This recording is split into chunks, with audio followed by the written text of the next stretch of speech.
শুভ দুপুর বন্ধুরা। আজ আবার আমি চলে আসলাম তোমাদের সাথে আমার লাঞ্চ মেনু নিয়ে। আজ আমি খুব সাধারণ রান্না করেছি, তোমরা আমার সাথে থাকো, তোমাদেরকে আমি দেখাচ্ছি।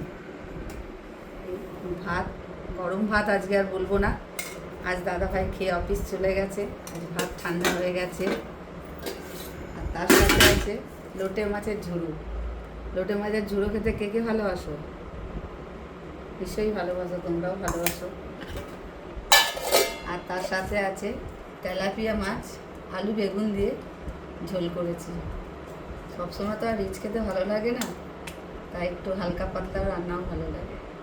পেঁয়াজ, তেলাপিয়া মাছ আলু বেগুন দিয়ে ঝোল, আর সাথে আছে সরষে আর লঙ্কা।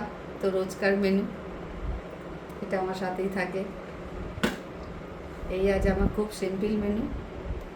এটা যদি তোমাদের খুব ভালো লেগে থাকে তাহলে আমাকে একটু কমেন্টে জানিও, আর তোমরা একটু আমার পেজটা ফলো করে দিও আর আমাকে সাবস্ক্রাইব করে দিও।